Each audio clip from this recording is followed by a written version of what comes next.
Hey guys, so today we're going to be making a veggie nugget for Ava. I made this video on the fly, so I'm missing a few scenes. Bear with me. We have 3 medium-sized potatoes. We have, I have shredded carrots here that I just pulled out of my juicer when I made a juice earlier. And I have my broccoli rabe, some corn, I have my breadcrumbs. I have seasoned breadcrumbs and unseasoned breadcrumbs. I have some granulated garlic and some granulated onion. I'm going to be using 2 eggs and all-purpose flour and some salt and pepper. So you can season this however you want to. I know these already seasoned breadcrumbs are like Italian seasoning or something, but if you want to add, whatever type of seasoning you like, go ahead and do it. You can get actually an Italian seasoning mix too if you just have regular breadcrumbs offhand. So the first thing we're going to do, I cut up my potatoes to like a medium size so that I can steam them. It does say in the recipe to steam the carrots, but since I have the carrots already really tiny, I'm just going to steam the potatoes for a few minutes. And while that's steaming, I'm actually going to get started on my broccoli. So I have broccoli rabe. You can use regular broccoli. I just use broccoli rabe because that's what we had.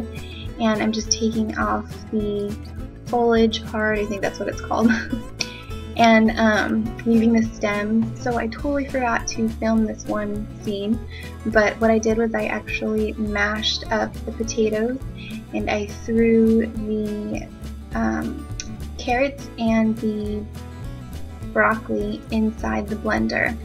And I used a masher for the potatoes because you don't want to throw mashed potatoes in a blender.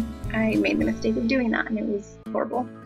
So I just added to this some corn and my seasonings, and you want to taste it and you want to make sure that that it is to taste for you and your baby. If it needs more salt or needs more pepper or needs more seasoning or something, go ahead and add it then. And I have here a parchment paper lined baking sheet.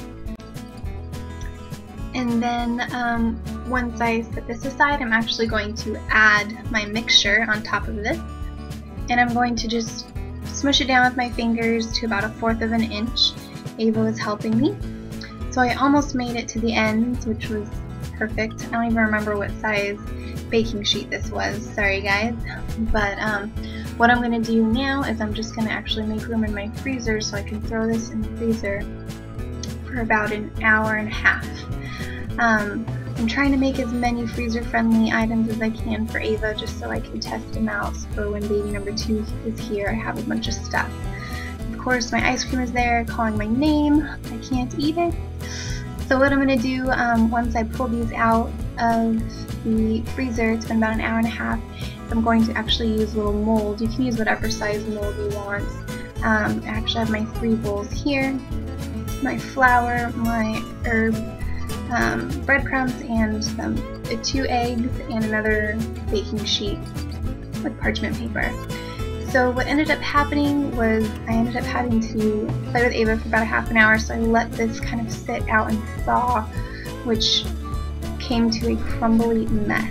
But I ended up using a bigger mold because the small mold was way too small.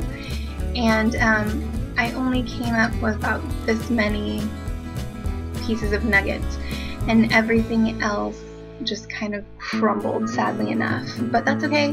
What I'm going to actually use this for is for breakfast for Ava and me, just making like potato pancakes, just adding more eggs to the mixture. And then I'm actually just going to pop these in the freezer again so I can put them in a baggie and just freeze them. I'm not going to actually make them, but what you would normally do is you would put it for 300 for about 15 minutes.